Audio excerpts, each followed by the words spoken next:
Hello and welcome to BBC World News. We begin with breaking news this hour. Pakistan says it has shot down 2 Indian aircraft which it claims were over Pakistani airspace. The Pakistani military also says its warplanes carried out airstrikes inside India. India says the Pakistani jets were forced to retreat by its own aircraft, but has not confirmed whether any of its planes were shot down. Well, details are still emerging, but a spokesman for the Pakistani Armed Forces, Major General Asif Ghafoor, has tweeted this. He says that in response to Pakistan Air Force strikes, the Indian Air Force crossed the line of control, the LOC, in Kashmir.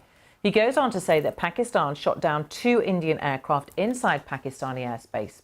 One of the aircraft fell on Pakistan-controlled Kashmir, that's written here as AJ and K, and the other fell inside IOC, that's how Pakistan refers to Indian-controlled Kashmir. He finishes by saying that 1 Indian pilot was arrested by Pakistani troops on the ground. Well, let's get more now from our correspondents in Delhi, Sangeeta Maiske, and from Islamabad. I'm joined by Secunda Kamani. Let's go to Secunda Kamani first. Welcome to you. Tell us exactly what we know has happened and what we're hearing from the military, Secunda. So I've just come out of a briefing, a press conference by the Pakistani military. The Pakistani military spokesman broke down the chronology of these dramatic events that took place today. According to him, this began when Pakistani jets from within Pakistani airspace targeted Indian positions within India across the border. As a response to those strikes, he says that Indian jets crossed over into Pakistani airspace, and Pakistani planes shot down 2 Indian jets. As a result of that, he says 2 Indian pilots have been taken into custody. There had been some reports in Indian media that a Pakistani plane had been shot down by Indian forces. The Pakistani military has said that is not true. Now, I asked the Pakistani military spokesman if these actions by Pakistan in targeting, in carrying out these strikes across the border in India were pushing the 2 countries to the brink of war. He said they weren't. He said that Pakistan had acted responsibly, and he said Pakistan had deliberately chosen not to hit Indian military targets or areas where civilians were living in India, but open ground just across the border in India. And he said that the Pakistani military did this because they wanted to act, in his words, responsibly. They don't want the situation to escalate further, but certainly these developments will cause huge concern amongst the international community and in the region. Well, that's the explanation from Islamabad. Let's go to Sangeeta Maiske in Delhi. What's the Indian reaction been, Sangeeta? Well, what's very interesting, Samantha, is that given the gravity of Pakistan's allegations, officials here in Delhi have yet to issue a response. The only person we've heard from is Sushma Swaraj. Now, she is India's foreign minister, and she's currently holding talks with the Chinese abroad. She issued a statement this morning simply reiterating, really, what has been a long-standing position of the Indian government, which is that they only take action against Pakistan-controlled territories when they are trying to crack down on militants who are attempting to destabilize India. And she said that the Indians are in no way looking for an escalation of tensions. So from both sides saying they're not looking for an escalation in tensions, but Secunda, just explain the chronology over the past few weeks of how we've got to this point.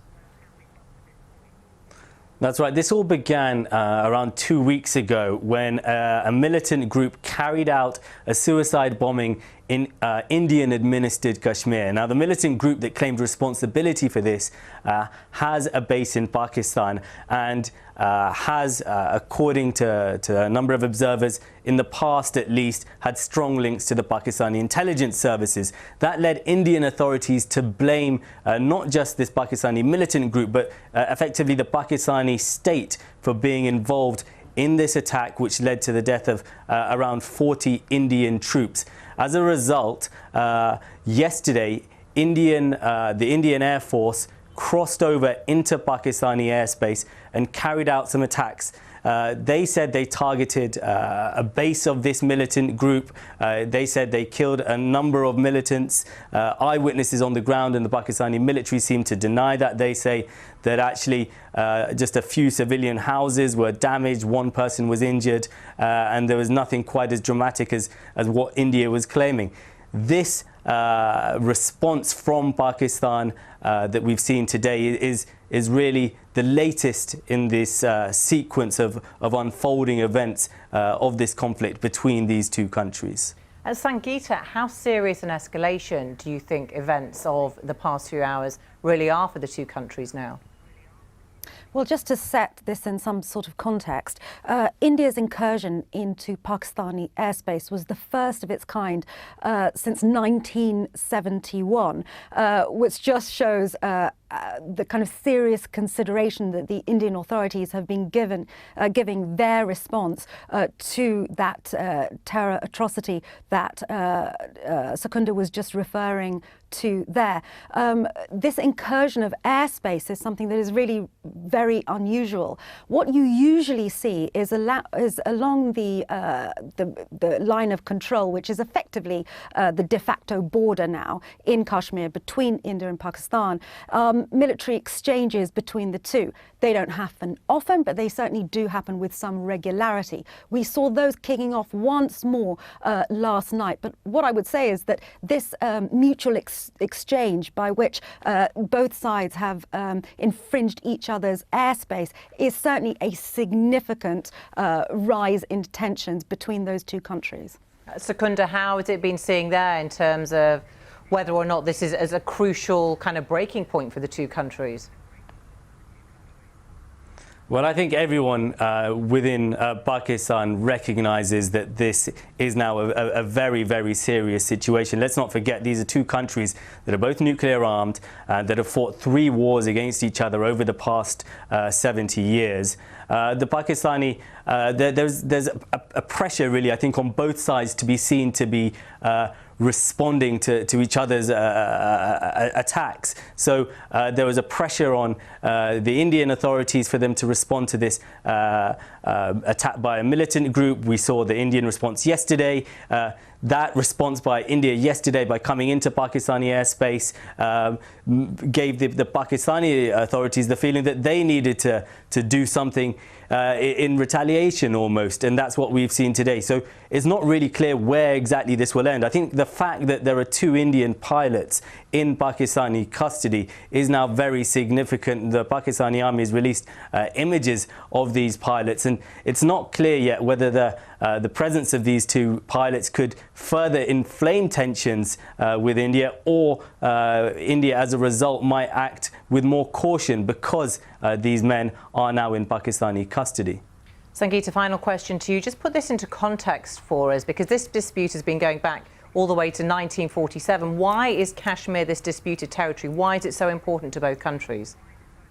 Just quickly before I do that, just to pick up on Secunda's point, we've now had the international community reacting to what has been going on. So we've now had the European Union and the United States calling for a de-escalation on both sides. And I think it's going to be important to watch what that international reaction is throughout the day.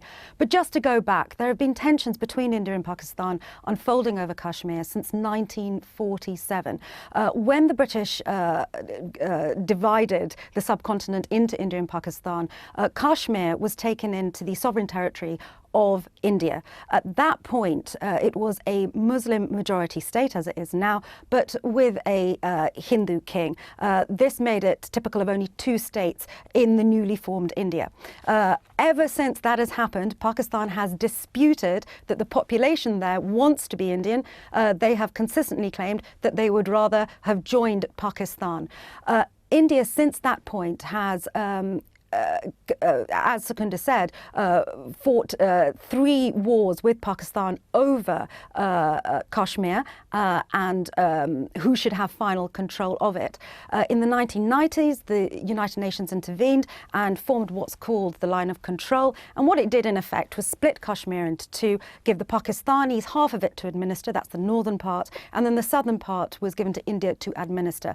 That line of control, Samantha, is in effect a de facto border. border between India and Pakistan. So when we see tensions rising, as they have done since 1947, it is usually along that line, and that's exactly what we're seeing now. So this infringement of airspace has happened just around that line of control, that de facto border. OK, Sangeeta Maiska in Delhi and Secunda Kamani in Islamabad. For now, both of you, thank you. And of course, we'll continue to update our viewers on any developments on that story as they come in.